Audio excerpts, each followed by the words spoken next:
안녕하세요. 반갑습니다. 항상 긍정의 마인드로 여러분들과 소통하고 있는 비단금TV입니다. 오늘은 여러분들과 함께 저번에 월북한 김금혁이라는 탈북민이 있었죠. 그 탈북민에 대해서 여러 구독자분들이 저에게 탈북을 했다가 다시 월북을 하면 어떤 대가가 치러지나요? 북한에서는 어떤 대접을 받습니까? 라는 질문을 주셨습니다. 그래서 오늘 여러분들과 간단한 소통을 하려고 합니다. 제가 북한에 있을 때 모모 지역의 우산공장 지배인이라는 사람이, 그때는 고난의 행군 시기도 아니었어요. 김일성 시대 때인데 중국으로 탈북을 했다가 그랬다가 다시 한국으로 와서 아바이 순대를 만들어서 팔면서 생계를 유지했다는 그런 스토리로 북한에서 저희들 앞에서 그 강연을 했던 적이 있습니다. 근데 그때를 생각을 해보면 탈북을 했다가 다시 월북을 했을 경우에 북한에서는 특이한 그 스토리를 가진 탈북자들에 대해서, 그러니까 월북한 사람들에 대해서 그 북한 주민들에게 홍보 강연을 시킵니다. 제가 직접 우산공장 지배인이 강연을 하는 걸 들었거든요. 근데 그때 들을 때 당시 그 우산공장 지배인이라는 사람이 탈북을 해서 한국에 가서 아바이 순대를 팔면서 정말 그렇게 생계를 어렵고 힘들게 생계 유지를 했고, 남조선 사회는 그야말로 정말 부익부 빈익빈이 차이가 너무 심하기 때문에 못 먹고 못 살고 막 그런 사람 살기 어려운 힘든 사회다, 이렇게 일단은 강연회 때 이야기를 하더라고요. 그렇게 하고 또 하나 뭔 소리를 하냐면, 그때 당시 김정일이 입은 그 인민복 잠바 있잖아요. 그 인민복 잠바가 남조선에서 아주 잘 팔렸다. 김정일이 입은 그 인민복 잠바를 옷 가게나 시장들에서 내다가 판다라고 하게 되면 정말 불이 나게 잘 팔렸다.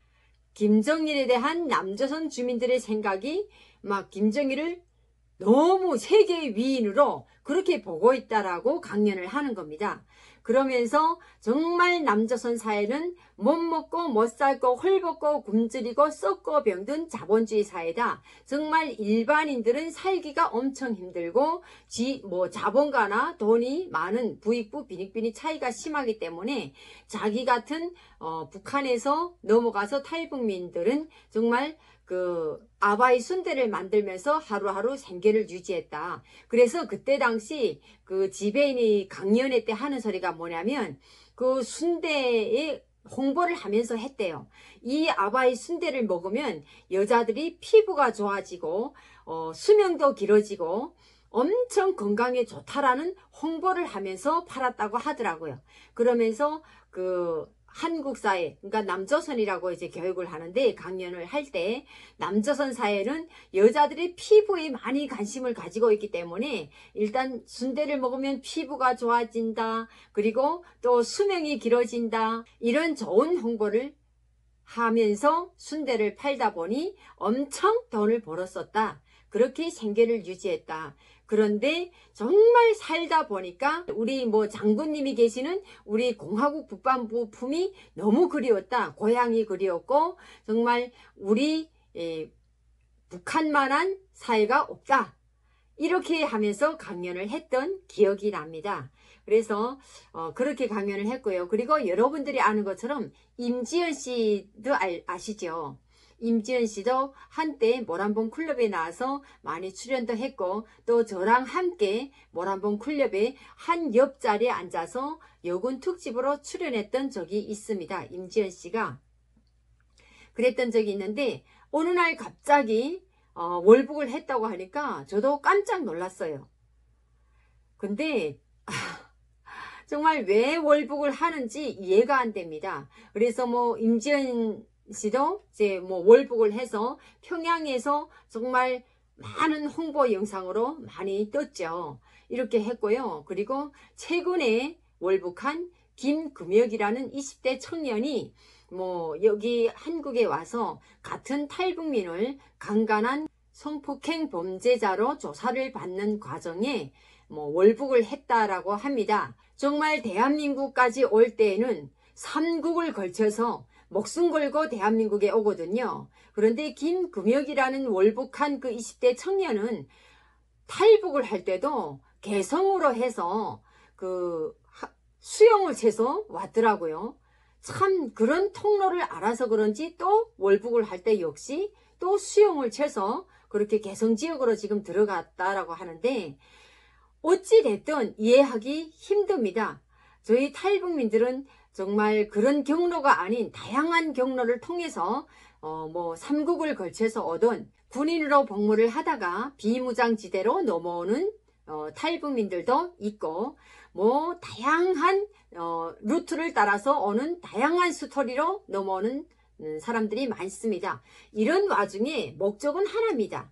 일단은 자유가 갈망이 돼서 왔고요. 그리고 더 나아가서는 더 행복한 삶을 누리기 위해서 더 발전된 선진국에서 그래도 또 자유를 만끽하면서 좀 세계도 둘러보고, 이런 내가 하고 싶은 일을 다 하고 싶은 이런 다양한 그 자기 욕망이 있을 거 아닙니까? 이런 마음에서 탈북을 할 건데, 20대 청년이 탈북을 했다라는 이유도 장사도 북한에 있을 때 장사도 잘 안 되고 하는 일이 다 꼬여가지고 이것도 안 되고 저것도 안 되고 이래가지고 일단은 탈북을 했다. 너무 힘들었던 생활이 지겨워서 탈북을 했다라고 하는데, 다시 갔다라고 하니까 정말 이해가 안 됩니다. 그리고 최근에 북한에 보낸 그 전단지 사건 있지 않습니까? 삐라 전단지 사건 때문에 정말 6.25 때는 미제 침략자들을 남조선에서 몰아내고 조국을 통일하자 하면서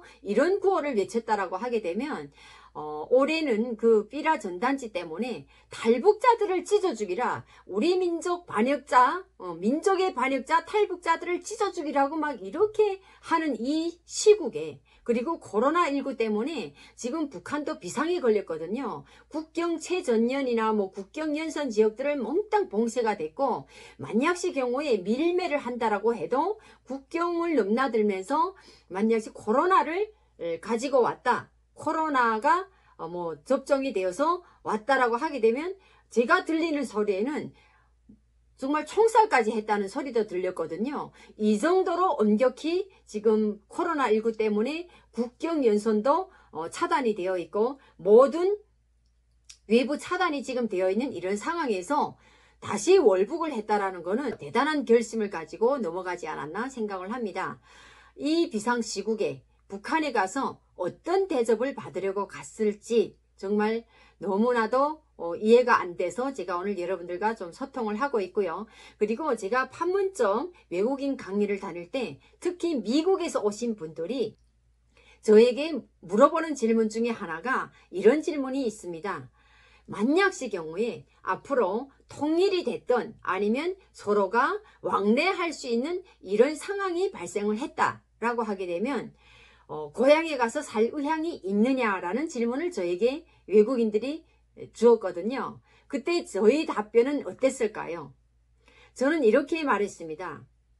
그리고 저는 또 앞으로 통일이 됐든 왕래가 됐든 서로가 교황하면서 다닌다라고 해도 저는 이렇게 하고 싶어요.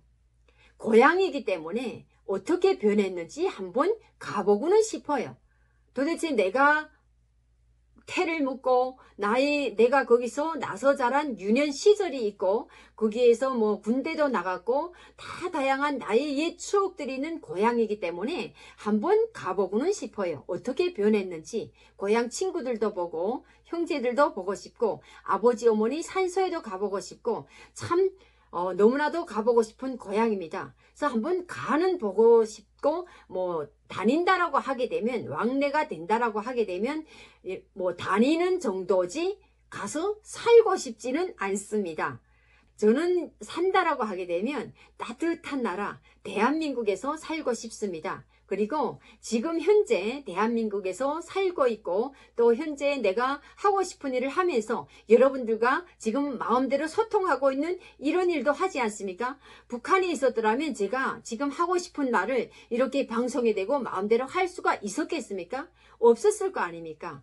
이렇게 내가 하고 싶은 일을 하면서 살고 있는 지금 이 순간이 너무나도 행복합니다.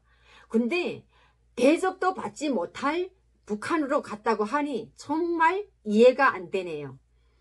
그래서 오늘 여러분들과 함께 정말 다시 넘어간 월북자 그리고 탈북민들이 다시 북한으로 갔을 때 어떤 대접을 받을까? 라고 질문을 주셨는데 일단은 그분들은 북한에 가게 되면 남조선 사회에 대한 나는 정말 이 사회에서 이렇게 살지 못하고 힘들어서 다시 장군님 계시는 내 조국 품으로 왔습니다 하고 이제 홍보 강연을 다녀요. 그리고 중앙당, 도당, 시당, 구역당 이런 당 일꾼들이나 보위부, 안전부 일단 북한에서는 간부들이 성폭행죄를 범했다라고 하게 되면 북한에도 당 기관들의 신속과라고 있거든요. 그러면 내가 만약의 경우에 그 어떤 간부한테서 성폭행을 당했다. 나는 정말 저 사람을 고발하고 싶다. 라고 하게 되면 신속과, 구역당 신속과, 시당 신속과, 더 높은 도당 신속과가 있습니다. 그래서 신속과의 체계적으로 신속, 여기를 말하면 민원이겠죠. 북한은 신속과라고 하거든요. 거기에 제의를 하면 거기서 이제 나와서 직접 해당 기관에 나와서 다 여해 사업을 하고 거기에 관한 처벌을 내려줍니다. 근데 한국처럼 막 뉴스에 떠들고 그리고 이 사람에 대한 그 어떤 신원까지 구체적으로 막 이제 뉴스를 하면서 그렇게까지는 하지는 않습니다.